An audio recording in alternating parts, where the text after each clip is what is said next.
முதலமைச்சர் ஸ்டாலினுக்கு தேர்தல் பயம் வந்துவிட்டதாக அதிமுக பொதுச் செயலாளர் எடப்பாடி பழனிசாமி விமர்சித்துள்ளார். காஞ்சிபுரம் மாவட்டம் ஆலந்தூரில் பிரச்சாரம் மேற்கொண்ட அவர், கொரோனா காலத்தில் அரசுக்கு வருவாய் இல்லாத நிலையிலும் மக்களை பாதுகாக்க அரசு அதிமுக அரசு என்று கூறினார். தேர்தல் பிரச்சார கூட்டத்தில் பேசியதிலே ஸ்டாலினுக்கு பயம் வந்துவிட்டது. தேர்தல் தோல்வி பயம் வந்துவிட்டது. 3 அமைச்சர்கள், நான் சொன்ன கருத்துக்கு 3 அமைச்சர்கள் ஏதோ பத்திரிகையில செய்தி வெளியிட்டிருக்கிறாங்க. அப்படின்னா அவர்களுக்கு தேர்தல் பயம் வந்துவிட்டது. இன்றைக்கு நாங்கள் சொன்ன கருத்துக்கு பதில் சொல்ல முடியல. 2011 திரு கருணாநிதி திரு ஸ்டாலினுடைய அப்பா இருக்கும் போல எதிர்கட்சி அந்தஸ்து கிடைக்கல.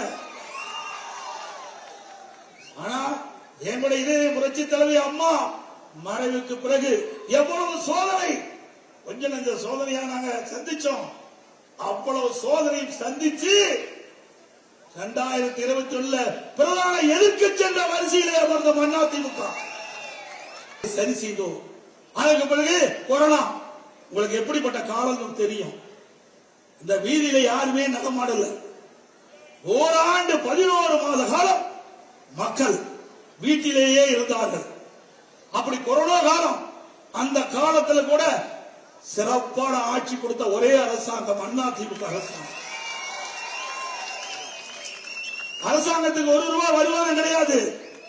தொழிற்சாலை திறக்கல, கடை திறக்கல, அதில் இருக்கின்ற வரி வருவாய் கிடையாது, ஜிஎஸ்டி வருவாய் கிடையாது, பெட்ரோல் பேங்க் திறக்கல, அதில் இருக்கின்ற வரி வருவாய் கிடையாது, டாஸ்மாக் மூடப்பட்டு விட்டது, அதில் இருக்கின்ற வருவாய் கிடையாது, ரோட் டாக்ஸ் கிடையாது, பத்திரப்பதிவு கிடையாது, எக்ஸைஸ் டியூட்டி வருவாய் கிடையாது.